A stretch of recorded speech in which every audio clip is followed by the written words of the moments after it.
Sometimes you have to do that because the easy challenge is one you'll get lazy with. The big challenge gets you hungry. Oh, how the tables turn. That's a heavy topic, And we need to focus on that. If not for yourself, then do it for your children. Black book is in his back. Black book. Men talk, black book.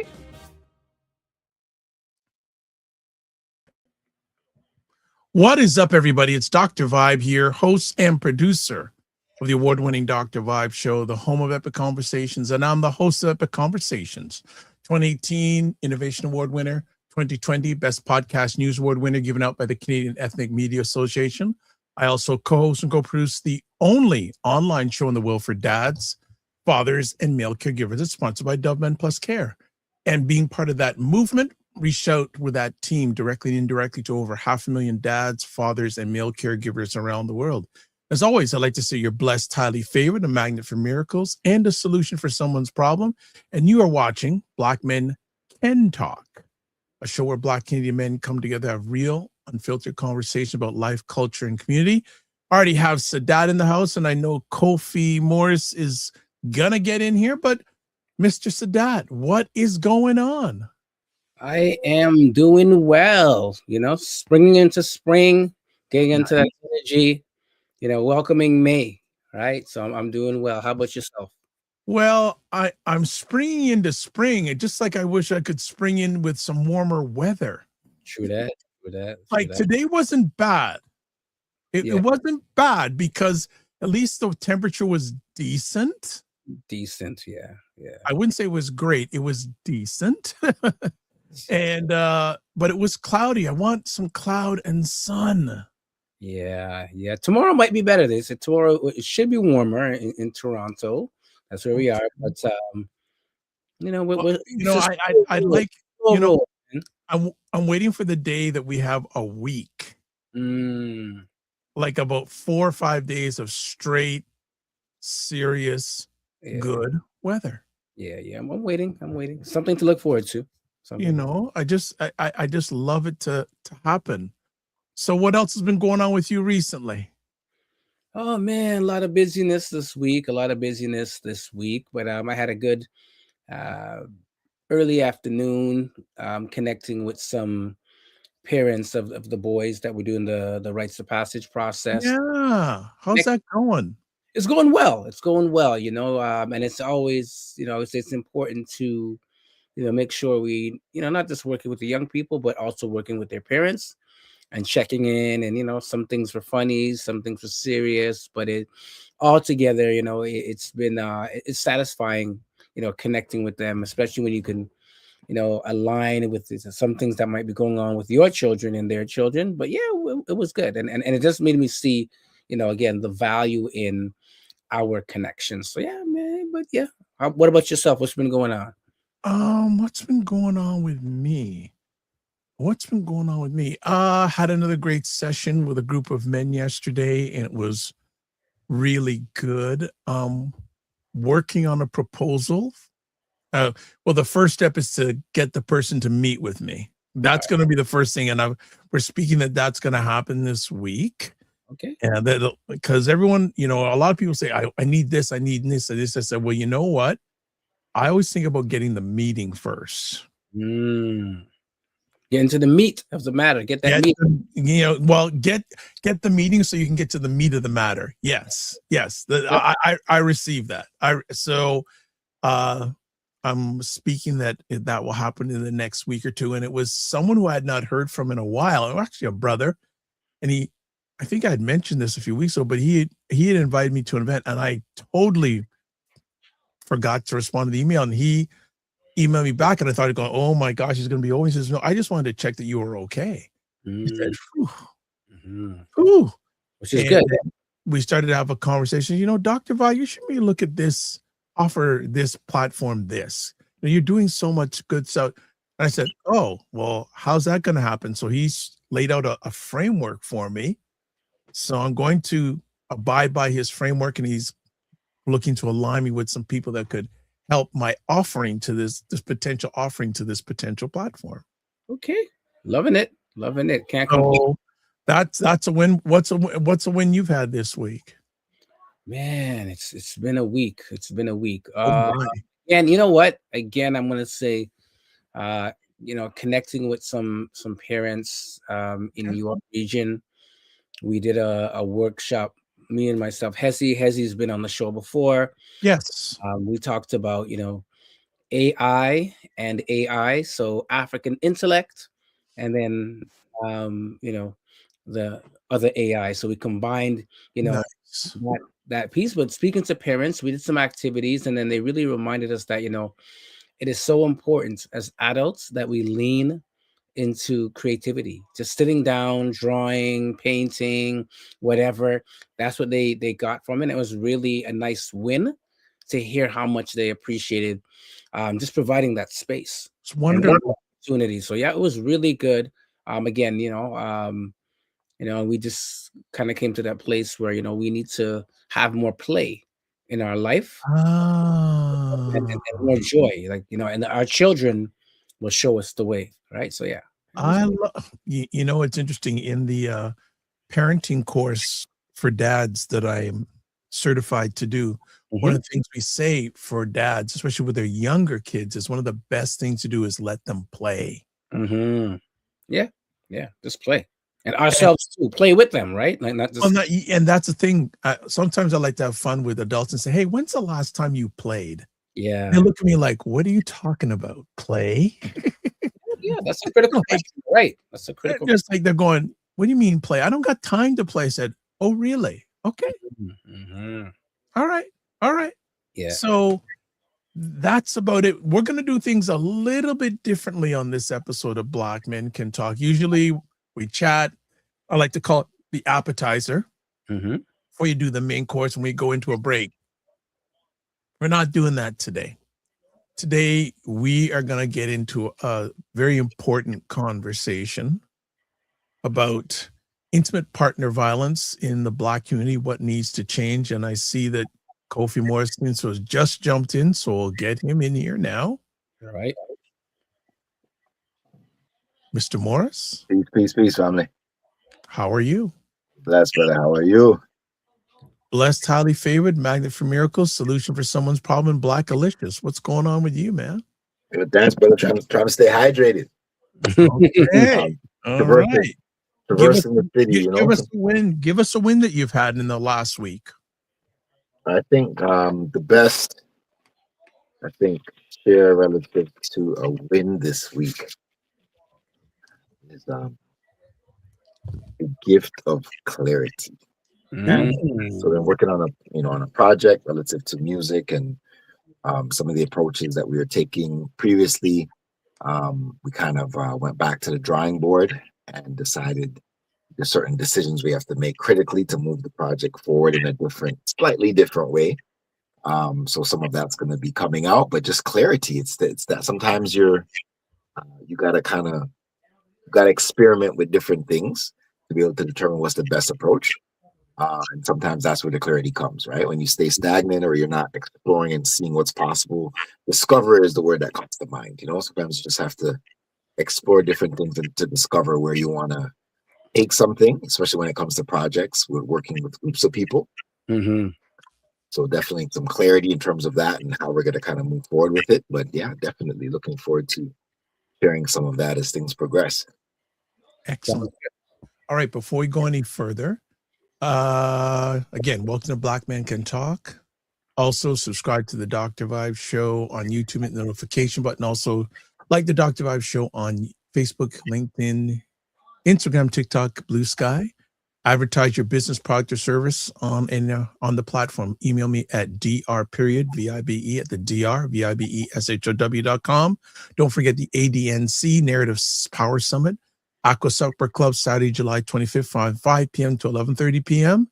And also, you can connect with us at blackmencantalk@gmail.com. That's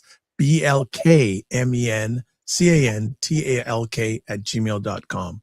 So, as I mentioned a few moments ago, we're going to be talking about intimate partner violence in the Black community, what needs to change. And we're going to put a lot of focus tonight on a video. And it's from the show Native Land Podcast, which is hosted by Angela Rye, Andrew Gillum, and Bakari Sellers. It's based out of the U.S. And a little bit of a quick background. It's been going on for a while, but last few weeks there's been some very publicized stories in the press in the United States of Black men unaliving. One where a Black man unalived his 7 kids and wounded his partner, and then another one where there was a governor, the former lieutenant governor of Virginia, who unalived his partner in front of their daughter.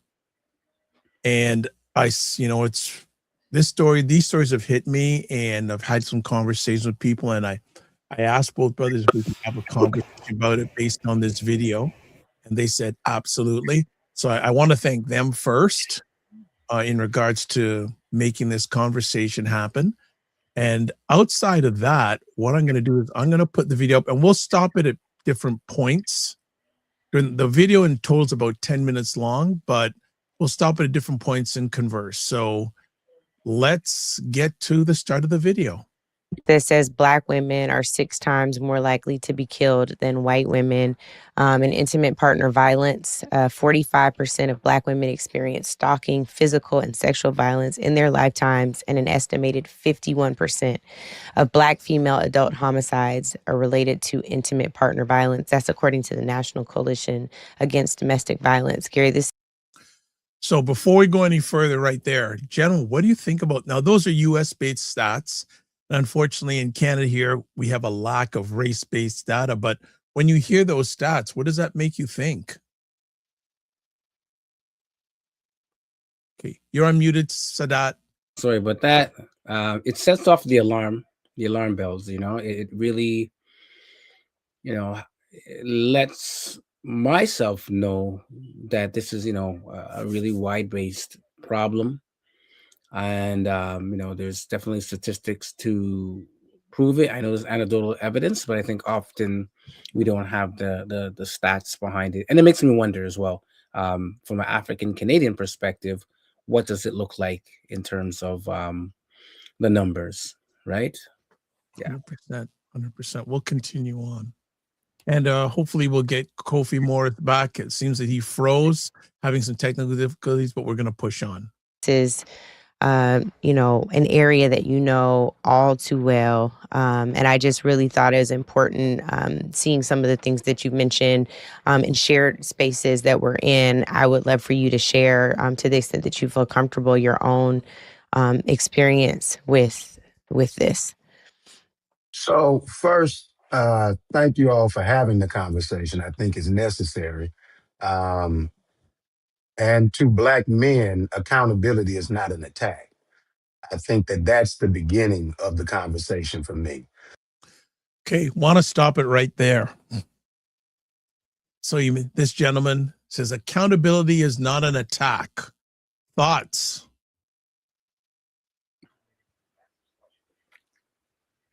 Oh, are you saying something, Kofi? I wasn't sure. That's powerful. A very powerful statement. Accountability is not an attack, because I think that's usually, as Black men, that's usually, unfortunately, a place that we receive this information. And, in that, whether it's accountability from our sisters or accountability from our own brothers, we often view that as an attack. And I'm not saying everybody, but I've heard that, attacking the Black man over these pieces. So I think it's profound that he makes that statement. And I think that would even open up the conversation if people understand that, again, this is not an attack. No, it isn't. Yeah, so I think it's a place. So what are your thoughts about that statement? I agree with you that for, I won't say many, but a number of Black men, being accountable is a lot of times they're just being accountable to themselves, not to a wider thing. As long as they're accountable to themselves, that's good, which is no problem. That's where you got to start, but it shouldn't stop there. True. Right? It's hard enough for us to be accountable to ourselves, but we've got to start there and think of the greater good, because I'm a firm believer everything you do impacts at least some one other person, whether you know it or not. True. Kofi Morris, thoughts? You'll need to unmute yourself. Great. It's a great statement.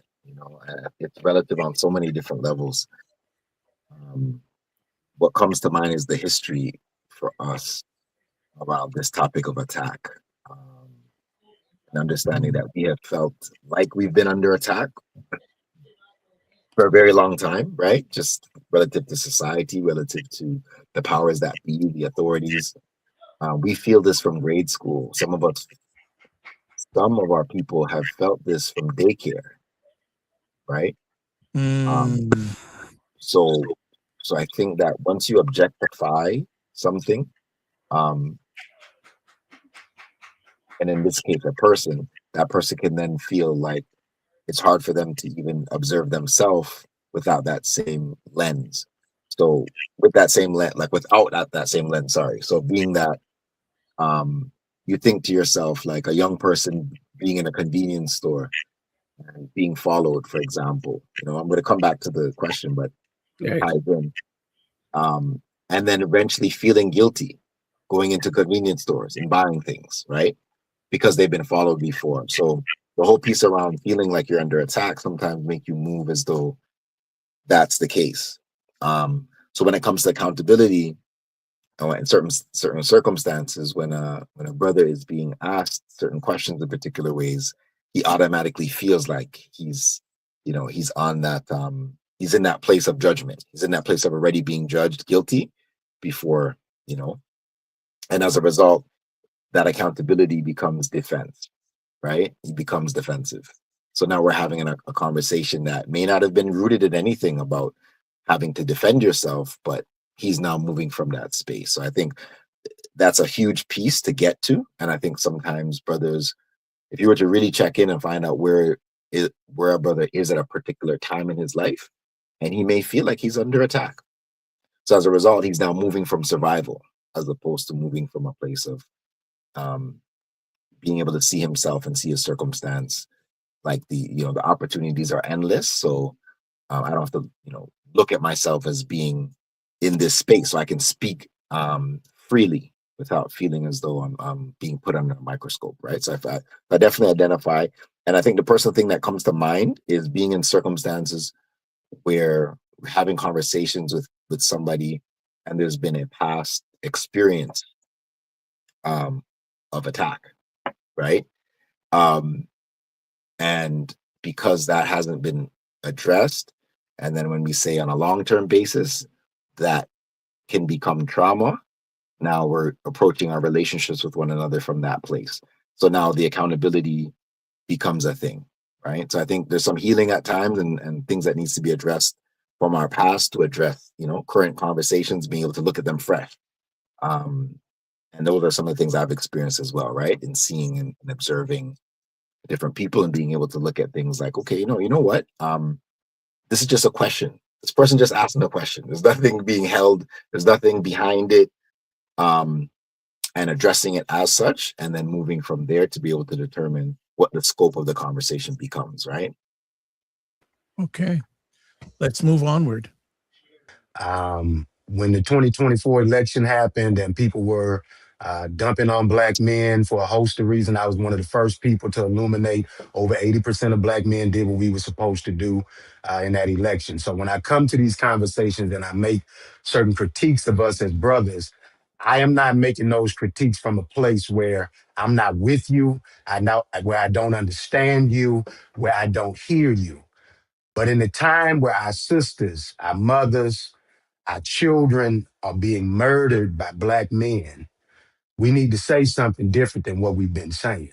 Mm-hmm. We need to pause in the same ways that we have demanded that America pause and hear when we have been harmed, when what we produce tells us that they don't feel safe.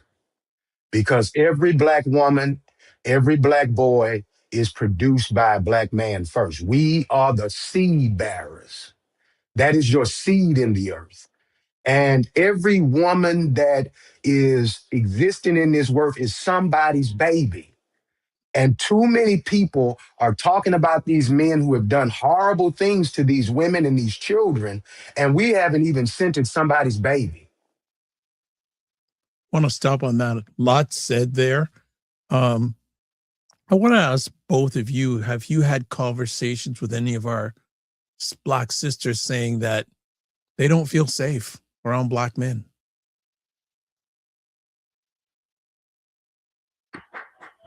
You want to go, Kofi? No, I'll say go ahead. Go ahead. Yeah. So that's a heavy one. That's a heavy one, and I say that because I think Kofi alluded to it. Right, it's very layered, right, and it could depend on the individual. But if we're looking at it overall, yes, I've heard those conversations. I've had those conversations around safety and understanding what does that really mean to feel safe. Um, and sometimes it does come back to, I would say, even shift in values, um, where we're not looking to really protect our sisters, to watch out our sisters, especially if they're not related to us or they're not connected to us, right? So I think we have that challenge around, if that person doesn't have a personal relationship with us, ensuring their safety as our sisters, we have some challenges around that. But I've heard it, I've seen it, family, friends, community, in full transparency. I've heard that, I've seen it, I understand it to a degree, but more importantly, I hear it, right? I'm giving the space for people to articulate that. So I'll pass it on to you, Kofi. For sure. I think, as you said, like, there's multiple layers to it. And I think sometimes when you're growing up in a home, this could go for both sexes, but just speaking about the sisters in this case, when you've grown up in a home with older brothers, or you've grown up in a home with uncles, or you grew up in a home with your father and he played that role, I think sometimes that can color, that's the answer to that question, so to speak. So, and I think some sisters who have not grown up in those environments and then are faced with any kind of unsafe encounter in community or in family, um, they don't have the background that they have is limited. So as a result, the conclusion that they draw is that they don't feel safe, right? But I've heard the exact opposite as well. Sisters who say that's who they feel safe around, right? Um it's people that look like me and you. That's who they feel safe around. It's in scenarios where, so I'll give an example. Scenarios like a gym environment. I've been in like co-ed gym environments, gym spaces and stuff like that. I've been in scenarios like of saunas and there's co-ed, like it's like good life. Like you can both male and female can go in a sauna. And I've seen the response and the look on the face of sisters around me when particular people come into that sauna, right? Um, and it was the opposite actually, right? There was more of a safety at times when, and there's no generalization around this. I'm just giving an example of my own experiences. There was more of a safety when there was a brother in there as opposed to someone of another race. So I think it can kind of go both ways. But to answer your question out of the Bible relative to my own experience, I've heard both. And I think sometimes I've heard aspects that are also tied into the history of that person and their own experiences, in personal experience and then externally, right? I think if you were to say generally, is there more safety feeling? Is there a feeling of more safety or less safety? I think that would be a good question to put out there. That might be a good poll for us to put out to folks, in terms of their comfort level.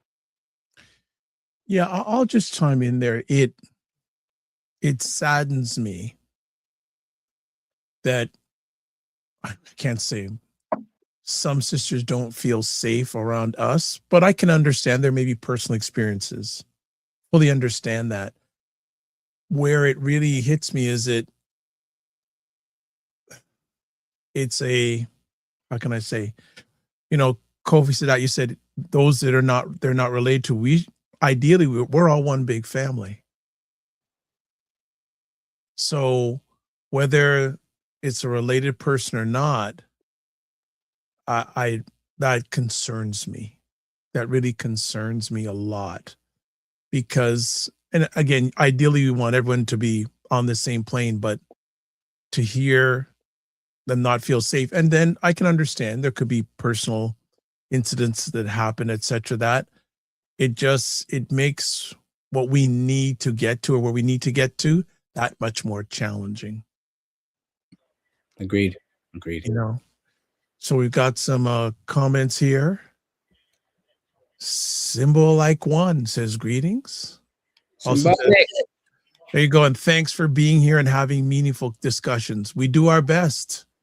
It says, on my phone, y'all hidden behind the text chat. It's hard to see you. What? Well, maybe the way it's set up on the phone, because I can see us clearly here, but keep the comments coming. Keep the comments coming. So let's continue. By the way, our images are small. Our images are small versus the broader screen. Yes. This gentleman, his name is Gary Chambers. He's a civil rights activist in the United States. So I forgot to mention his name. So we'll continue on. Mm-hmm. We haven't even taken the time to see Serena Fairfax as somebody's baby, because we were talking about all we lost in a man who decided to take somebody's baby.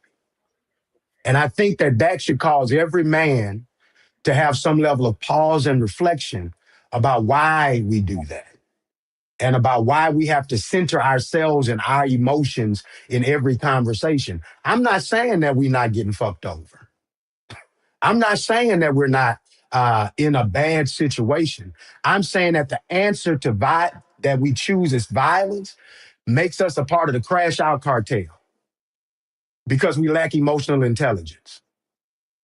I'm a product of a family where my mother committed suicide when I was 2 months old. So I understand fully what it's like to grow up without a parent because of the complexities of marriage. My father was cheating on my mother. My mother had 3 children back to back from my dad. And then she walks in one day and tells my dad, "You love them children, don't you?" He says, "Yes, I'm going to leave you with them." Goes in the room and shoots herself. There was no conversation about postpartum depression. What about that black woman? What about that black woman who had 3 children? And no matter what she was going through within herself, how did she express that to her community? How could she express that to her family and friends? How are black women today carrying the burden of having all them children? The man in Shreveport had 7 children. How did those women carry the burden of carrying those children, caring for those children? 7 of them, 2 different households. How do you maintain stability in that? How are those women maintaining stability? And every day they are crying out for us to just stand the hell up and be men. I know it's hard. Comments?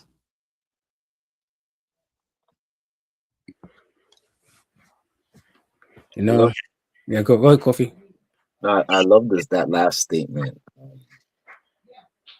about things being hard, and the perspective for brothers around that. If you just use that word relative to our experience, you'll get so many different perspectives. And in some cases, brothers will say, "Yo, you got to be hard." Like, you know what I'm saying? Just to navigate this environment, you can't be soft. That like this, we're in a concrete jungle. You know what I mean? You got to be able to pull out your claws when you need to. There's a documentary that sometimes we show when we're doing work with young boys in community, and a part of it, they speak to being on being in a playground and going up to a group of boys and saying, who here's the weakest, who's the weakest out of all you guys, and the conversation that would ensue as a result, and the young boys wanting to show that I'm not weak, that I'm strong, right? So this piece around being strong is a consistent theme that shows up in our community, and I think that in some cases it challenges us because it challenges the vulnerability piece that he's talking about. and the ability to ties back into the accountability piece, that sometimes being accountable means looking at those areas and aspects of yourself that make you uncomfortable, and those then make you vulnerable.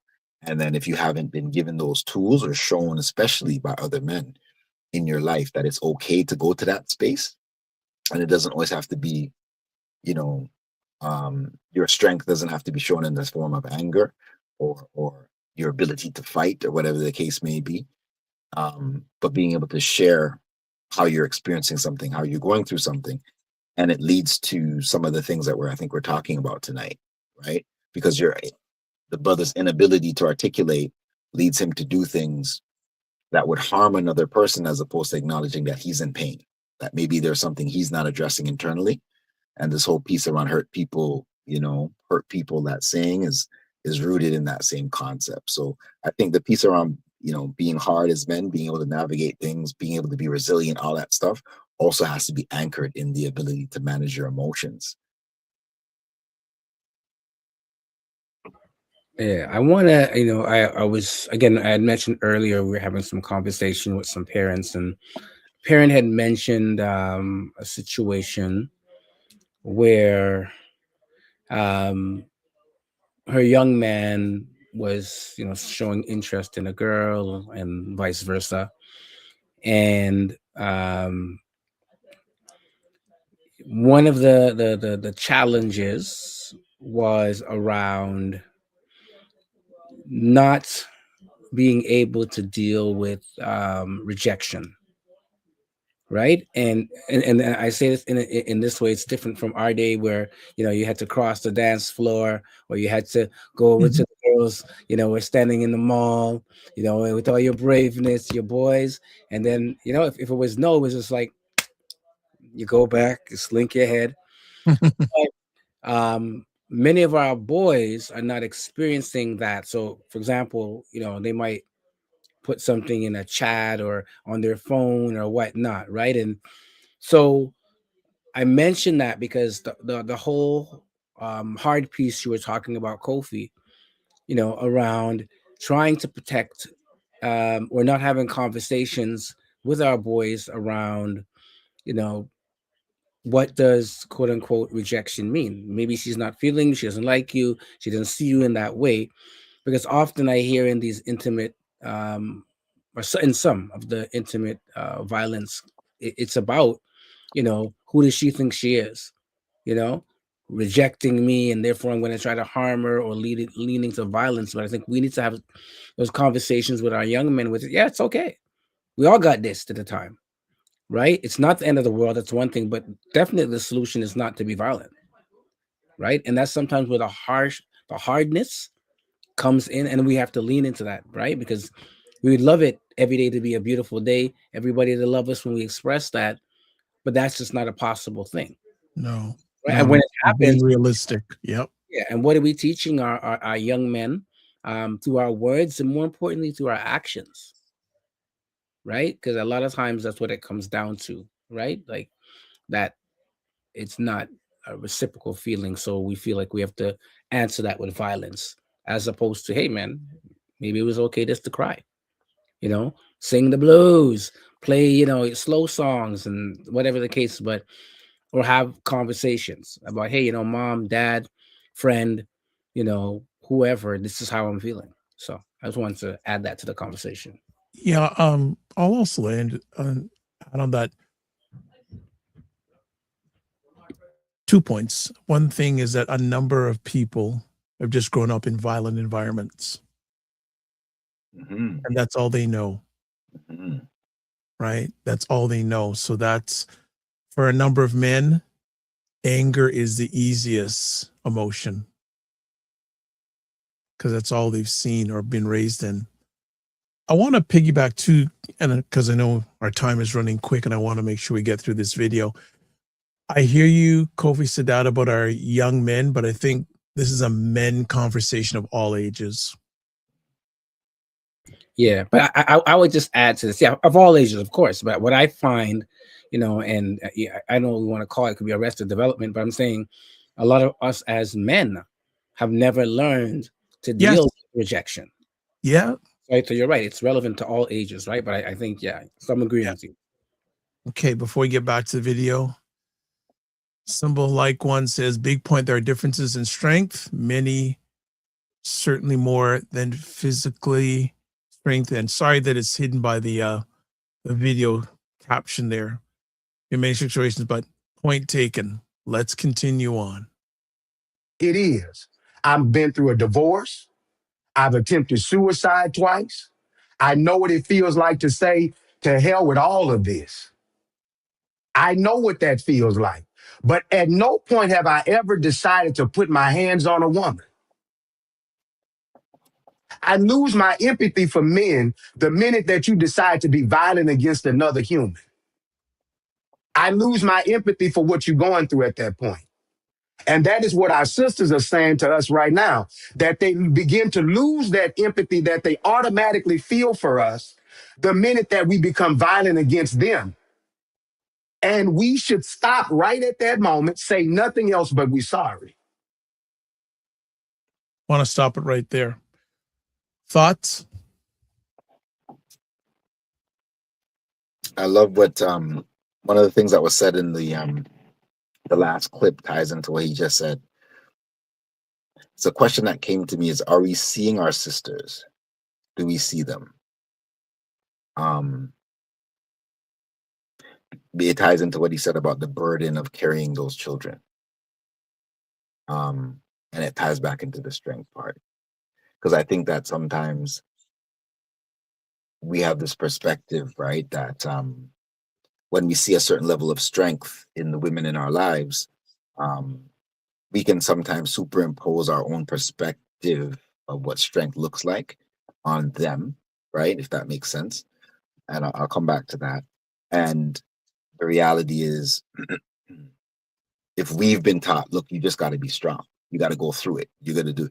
We've never, that I'm aware of, been able to bear any children. So imagine going through the experience that we don't understand 7 times. I don't even think we're sometimes able to see and understand the complexity of certain things that sometimes our sisters are working through. And then we're superimposing our lens about strength on them. So as a result, the perspective is, well, they need to be strong too. They're going through A, B, C, and D, but this is what I'm doing. But to be able to tie back to that accountability piece, and like he said, to be able to apologize when you don't know or understand something. That's a big piece. To be like, yo, I don't know what you're going through right now. I actually don't. I don't. And I apologize for A, B, C, and D not be able to see, because we do go on the defense sometimes because we've been through stuff. The brother said, though, he's been at that place of feeling like giving up, right? And sometimes as men, we are not necessarily the one that's being looked upon as the primary parent, meaning, let me stop there, see if that makes sense. The fact that mom is the one that people look to in a lot of cases for the emotional support or the whatever. So sometimes the dad feels like he could just take himself out of the equation. And at the end of the day, sometimes the mother doesn't feel that way. Right? The mother feels like, oh, everybody's coming to, those scenes, you've seen those scenes in movies and shows, mother's trying to use the washroom and the kid comes into the washroom, the husband comes into the washroom. Like there's no safe space for the mother to be because she has to be accessible. She's on the toilet and she's still having a conversation. So, but for men, we can close the door, lock it. So do we see our sisters sometimes? And as a result as well, do we truly understand what, do we grasp what it is that they're experiencing sometimes? And as a result, it leads to that place of recognizing that maybe we do need to accept that, maybe I didn't see something clearly. I apologize.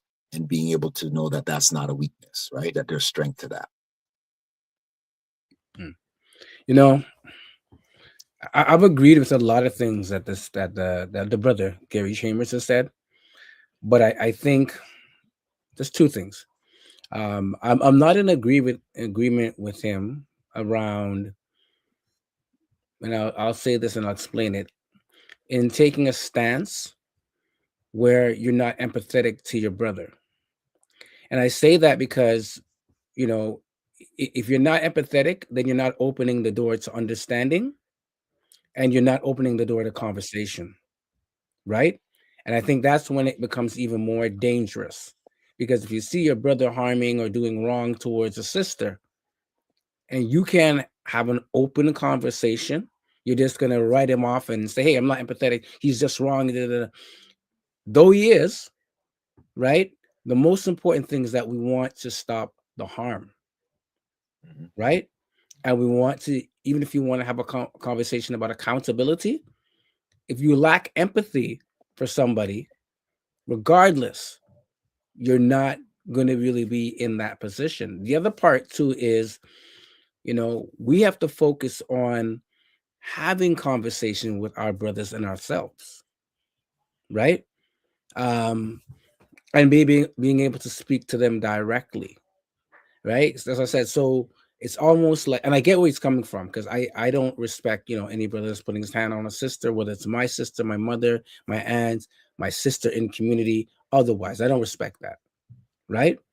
But you guys mentioned earlier, like if there are some issues, right, and there's some history and there's some things that are going on, we need to address that, right? Because we're trying to break cycles here, because say that same man has children or young black boys and they're seeing that as something that's normal, right? I think this is where, if there's opportunity, right, we need to have those conversations and say, okay, all right, and I don't want to go there, but a lot of young boys have been harmed in very violent and physical ways.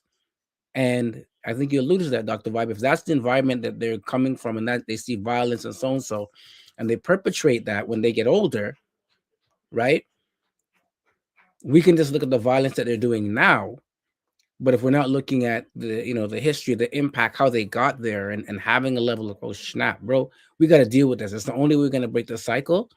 That's the only thing I would say, is that I think when we lack empathy towards each other, especially when, as brothers in this case, that we're not doing the right thing, I think we need to have space for that, and really to start there so we can have the real hard conversations. Yeah. So just getting clarity from you then, so that don't close them off totally. Find ways of creating a U-turn. Ashay, I agree. Yeah. Okay. All right. Let's continue on. because we didn't hear them. And the same way that we can understand that when a white man kills a black man unarmed, that we don't want to hear all of the justifications and all of the excuses, we should understand that women don't want to hear all that pontificating we doing. Because it should never be an option for us to be violent against each other in the ways that it is. We have made violence acceptable within our culture. That violence breeds out in a host of ways. And black men, if the data says that 50 to 55% of the black women in America who are murdered by someone that they are in a relationship with, and the majority of black women are in relationship with black men, we could reduce the homicides of black women in this country simply by getting a grip on ourselves as black men. So that you're nodding your head, so I wanted to stop. No, it's just really powerful. Just really powerful what he's saying, yeah, and I think it hits home that we definitely have to lean into these conversations, and more importantly into the behavior, altering or changing the behavior, because it will impact the community, not the stats, but really Absolutely. we start with ourselves, and again, like it's true, like most, again, I know it's American, but sometimes when you see violence in a community, usually it's against your own, and the reason why is is a proximity kind of crime. They say, like if it's violence in the home, if you're living in a black community, it's probably going to be next to a black person, right? So it's really a good point that he made there. So I just wanted to. That's why I was nodding there. I'm like, yeah, he's right. He's on point. Kofi Morris, you want to add anything as That's we a move great forward? point. That's a great point. And if you were to look at it and look at the stats in other communities, it may be similar, right? Yeah. To that point, right? And the acceptance of violence in our culture. You think about that, like on many levels, right? If you think about the vintage, quote unquote, like black movies of our past, right? Um, you can see that the highest selling movies they fall into like that kind of gangster type of growing up in the hood and having to do A, B, C, and D, and then whatever fame or whatever comes there. There's so many movies that fit that narrative, right? Mhm. But how many of those movies that are bestsellers fit into a black romance category, right? A black family category. Like we could go down the list. So are those films being made? Absolutely. But why is violence such an acceptable thing in terms of optically in our community? Is because a lot of the studio houses that are promoting these images, even down to BT to down to today, are not owned by us, right? So the narratives that are being consistently communicated to even us is that we are violent and we fall in these categories, and this is what we do. But if you were to look at the vast population of people across this planet that look like me and you, the majority of those people are hardworking people. They're people that are trying to maintain families. Those are people that are they're entrepreneurs. We fall into all these various categories. But what's communicated to us is one-sided. And I think what you said is even more critical as we think about it. Even if you weren't raised in a home that was violent, guess what? We got brothers and sisters. But let's talk about the brothers for a moment. In suburban environments that are trying to emulate the lifestyle of people that Yes, are true. that are in a different situation than them. But you know, aspects of your culture are telling you this is what's acceptable and this is what's cool. So you're gonna put that on. So even though you're in A, B, C, and D, you're in Bowmanville, Curtis, you're in Orangeville, whatever. Um, you take that same young person and you look at them optically in terms of how they dress, their behaviors, etc. It's very similar to somebody that's living in Regent Park, right? Or somebody that's living in wherever area you want to call where we're predominant. And the behaviors align with the same type of perspective, even though that's not who the young person is. They weren't raised in an environment where there was violence, but then their parents are getting calls that your child is getting into fights at school and all this kind of stuff, not recognizing that it's the predominant culture. And we don't like to talk about it, but we know like the current, you know, experience of black music, predominant black music for young people, is rap music. And rap has stopped being what it was as hip hop, and it's now predominantly falling into these categories of trap music and all these types of things, right? And what are we talking about in that music? Killing one another, shooting one another, like the list goes on. One-sided. So the imbalance, I think, around the violence being accepted in our culture has a lot to do with the media, and now beyond public and social, like commercial media, it's now even independent media. It's pushing the same narrative. So I think that fuels the fire that we're experiencing. Good takes, strong takes as always. I'm gonna let the next part run a little bit longer without interruption because we're, time wise. So I'm gonna let it run for a bit. We'll say, let me just see here. There's a comment here. I would add on and say that even romantic black love movies aren't really displaying happy and healthy relationships as well. The Best Man, Soul Food, Tyler Perry movies, etc. Good point. All right, let's continue on. And thanks for the comments. Keep them coming. The worst thing I could do in the world is take another black life. OG said that to me. He said that when he leaves his house every day, he takes his pistol with him because he wants to protect himself. But he thinks to him in his mind that the worst thing he could do in the world is to take the life of another black man. How many of us actually feel that way? And we've normalized this violent culture to the degree that when somebody kills somebody and we know that they're a killer, we still let their time serve. How does that impact the family? We don't respect life enough. And if you don't respect life outside your house, how you gonna respect the life in your house? How do we break this cycle? I think men got to that's go ahead. I hear you, but you are more profound than you know, I think. And that's why one of the reasons you're here at this particular time. God doesn't really make those type of mistakes. He puts you here in our space to answer the question that ICE has answered. And I think that Black men listening to this who disagree with you probably aren't listening to this show. I think most men who are listening to this show would simply say amen.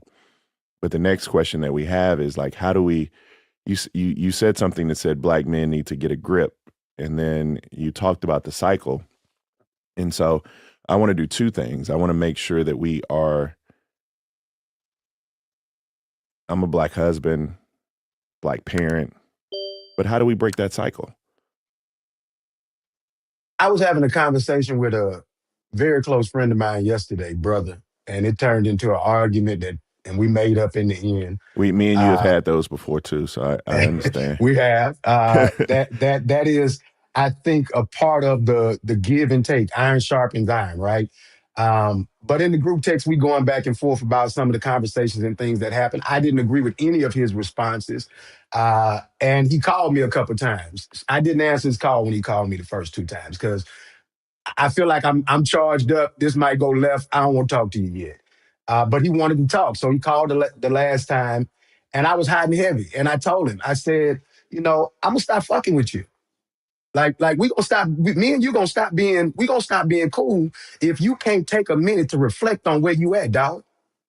Like as men, we're not listening to women every day. Let's keep it a beam. Most brothers are not taking their advice from women. If we were, we would be much further along in this process. That's a Okay. fact. Yeah. So Facts. so if we have to check each other, we got to get in conversation with each other and check each other. A lot of stuff that we let slide. When you out with your homeboy and y'all having a couple drinks and he catcalling at this woman in a way where she is being diminished or disrespected, check your homeboy right there. Those little things turn into other things because you're disrespecting this Black woman and you don't know her. You want her and you're objectifying her from the minute that you see her. And if you objectify her from the minute that you see her, you're going to carry that conduct on in other ways. And we as Black men got to confront that. We have made too many things acceptable and normal that are disrespectful. It's disrespectful. We have made too many and we allow it. We like, he just playing out. That shit not all right. I don't have a better way to say it right now when we got dead babies at the hands of Black men. And if that bothers you when we say that, ask yourself why. Don't ask me to change the conversation to something else. Ask yourself, why are you struggling with that conversation? Why, as a man, can we not center somebody other than you right now? I was listening to a podcast. I'm not going to name it because I don't want to get into a controversy of the podcast. We do that. We do that too. You can name it. We have been in the podcast conversation, they were talking about the word feminism, whether you could say feminism or not. That they needed another word for men who want to be supportive of feminism. We needed another word to be supportive of women. That right there.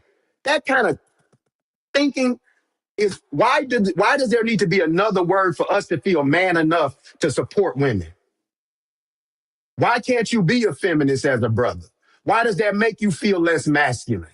Why does that make you, and ask yourself those questions. And if you can't answer those questions, you need therapy, brother. Native Land Pod is a production of iHeartRadio in partnership. All right. Just want to add some comments here. Wayne Johnson says broken boys are in gangs. That translates into thugs, YNs, and social degenerates. And also says, no, we don't need to listen to women. We need to respect ourselves and our women. Gentlemen, some final comments. As usual, we need more time on the conversation. Works. But I think, I'm going to end it on maybe focusing on being solution based. I have a tendency to lean, into breaking the cycles. So focusing on the young people, I think we need to, and it's kind of like a rites of passage, but re-socialize our young men um, in these conversations around, you know, it is not right, you know, to put your hands on sisters. How before that, how are we dealing with our anger? What are healthy outlets? Because the anger is there, right? And we don't know what it's based on. You know, it could be different things, but the anger is there and it lives. Unfortunately, you know, it's being put out in a negative way. So dealing with that, talking about relationships, whether it's going to be romantic or platonic, and how are we navigating those very difficult situations? How are we talking about our emotions? And then when I say that, it's not a one-off conversation. That in self, for lack of better words, that's a program. That's an ongoing rights and conversation as we move, because you know, being a young boy, and then being a preteen, and then being a teen, and then being a young adult, and then being a man, they're all different stages, you know, of rights. But I think that's a continued conversation that we need to have, and be honest about that. And again, like I said, lean into some empathy around, if folks don't know better or folks have a history, right? If folks are doing this, then we want to be able to at least, you know, work with the brothers directly, because too much of this conversation is focused on the sisters in terms of being safe, things you shouldn't do. So we need to address it as brothers, you know, even before, you know, they go out and they connect with the sisters. So I'll pass it on to you, Kofi. Huge, huge, huge, huge, huge. Again, rites of passage comes into the fold, comes into the conversation. I need to understand values and principles. I think everything comes down to values and principles, and our relationships are based in them. I want to take you guys to two scenarios that I think could be relevant to this situation, right? You young man, whether it's your son, a nephew, a young man coming to you and explaining to you a situation where he felt the need to put his hands on somebody. And he's charged up with emotions, explaining to you and telling you what happened, and he's breaking down and all of these things. And the outcome is a violent outcome. What are the values and principles? What are the practices and approaches that have been agreed upon between you and that other young man that you could draw out to say, hey, did you A, B, C, and D? Did you check yourself before you did A, B, C, and D? We haven't established some of those things. So our children, our young people are out there and they are on autopilot, right? In a lot of cases. Likewise, we took a similar scenario with a young man, your son, your nephew, and you know, his first love relationship, and him walking in or seeing his girlfriend cheating on him with another boy. And his response in that moment being some form of violent response, or again, him running away. It's a fight or flight, right? Have we established approaches to see, because we know at some point our young people are going to come into some of these uncomfortable scenarios. But if they're rooted in certain, and I'm not saying they're always going to choose the right decision, but if we've given them some foundation to walk under, they can now look at themselves. So I came up with this thing. This thing just came to me as I was here. I'm like, awareness has to be applied to these scenarios, first of all. And I thought, what does that look like? And I was like, knowledge of the harm or the wound that has led to the emotional response, right? So if you acknowledge it, if you have knowledge of it, if not, at least acknowledging the emotion or the feeling, right? That creates some form of ownership. And then D was like, decide, like take action. Like, what are you going to do now that you know that you have this wound, you have this feeling, when you're in this situation, you get upset, you get heated, frustrated. Could be at a teacher, could be at a friend, could be at a girlfriend. And exploring options, right? What are my options in this scenario now that I know that there's something here?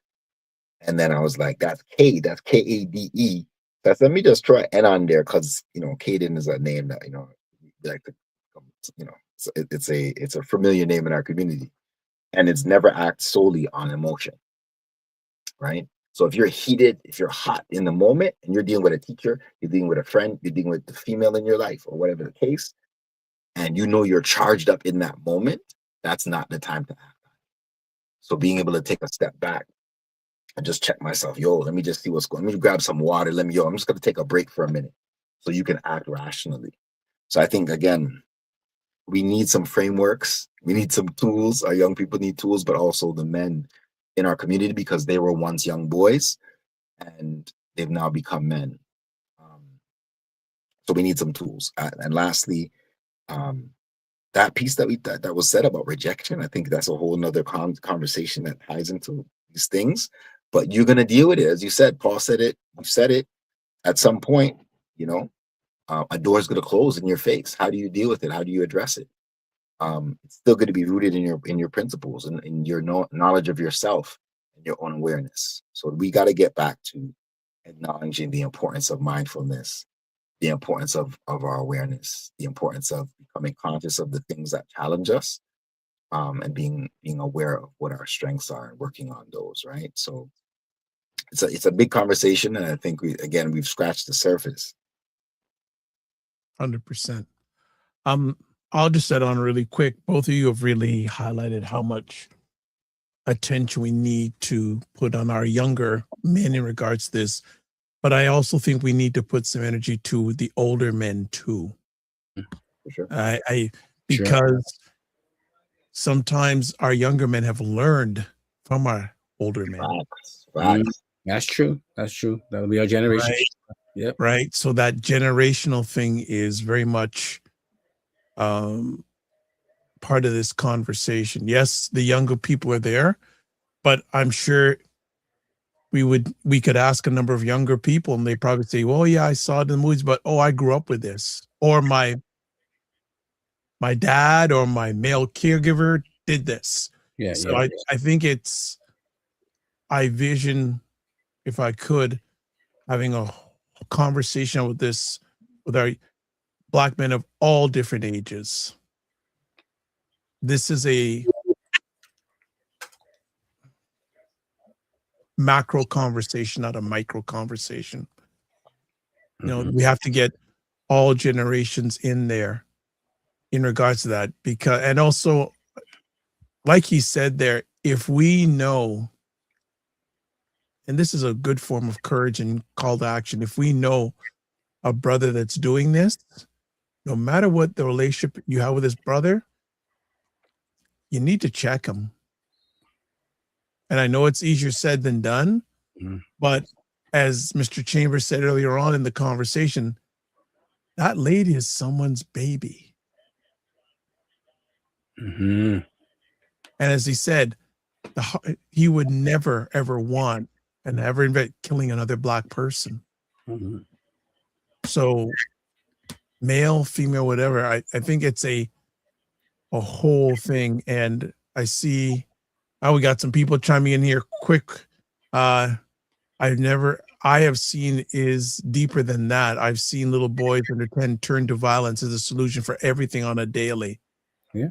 Yeah, of course. Another person here saying violence is never the answer and not a sign of weakness to walk away after getting a slap from a woman in front of people. And again, you know, what, even though I don't want to sidetrack it, but I know, you know, again, you know, our heart goes out to our sisters, and for those in particular, we're unalived. But then sometimes, you know, for me, I have to look at the history and where we are, and many of us have learned violence in our home, and he said the acceptance of violence in the culture. And we joke about it even in comedy and whatnot. We used to get licks or this and that and so and so, and we know there's even a further back history in that. But dealing in the here and the now with our brothers and with our sisters, are, you know, who are unfortunately in those violent relationships, you know, I think I agree with you. A lot of the focus of the conversation needs to be in the here and now, because that's who's hurting the most, and that's who's most threatened, right? So I do agree with that. Yeah. The question that comes to me, Dr. Vibe, about that is, for a future conversation, how do we start having the uncomfortable conversations in the community amongst brothers? Yeah, I think the first step is to have it amongst brothers, and then have our sisters and us together, right? Because they need to see us talking about this. in their presence. Mm. But I think, like, I believe the conversation definitely starts with the brothers. Mhm. And I'm speaking, this is the first in a series of conversations. Bring other men on. And also another thing, and I don't want to lessen sisters, but there have been Black brothers who have been in this situation. Mhm. But definitely the bigger majority is our sisters. And, you know, even last week when we had Black Nerd Talks, he shared, I had not known, but he has been violently attacked by a sister. So we can't lessen that, but I think it's a big conversation that I'm glad that I want to bless both of you that you made the time to have it today. And we have to find ways of continuing this conversation. If Sure. you feel it's worthy to do that, maybe we can get some people who are experts in this to come on and talk about this Yes. I appreciate conversation, you know, because yes, this you know, it was big stories in the US, but it happens here. And I'm sure we've known it to happen, whether directly or indirectly, of people who we know or we've heard of situations. We need, if we can, to get those experts on here and talk about this conversation. Because at the end of the day, it impacts the Black family. Mhm. That's the core. And and the community at whole, right? So you're right. 100%. All right. So before we wrap it up, I want to say thank you for everyone who jumped into the conversations. Appreciate it, not taken for granted as always. Want to get a hold of Mr. Morris, getwellstayfit@gmail.com, Instagram, Kofi Coach _ and Cosmic Wellness Group, Facebook, Kofi Coach, Mr. Sadat, nazojam@gmail.com, Instagram, Maroon, one of my favorite Instagram handles. And also NASA Community on YouTube, also Facebook, Paul.Osborne.31. You want to get a hold of me, easiest place is toplink.cc/the drvibeshow.com. And if you want to get in contact with us, email is blkmnen. My spelling is atrocious. It's maybe I need to put the glasses on like Paul did before the show. blkmen kentalk@gmail.com. And also too, if you want to catch replays of the show, you can go to the Dr. Vibe Show on YouTube, Facebook, and LinkedIn, the Dr. Vibe Show website, and Paul Osborne on Facebook. And also a special shout out to @Wayne Johnson 2894. He is a new subscriber. We gotta like that. So as always, live your life as a dream. If you can dream it, you can make it. Sometimes you have to get small to get stronger. Block assumptions. Aim bigger, aim better, aim higher, aim wider. Love, faith, and respect. Don't just manage your time, manage your energy. Remember to give yourself grace. And again, if you're not making money, make history. Try to do both. As always, God bless. Peace well. Keep the faith. Walk good. Ciao. Peace, family. Bless.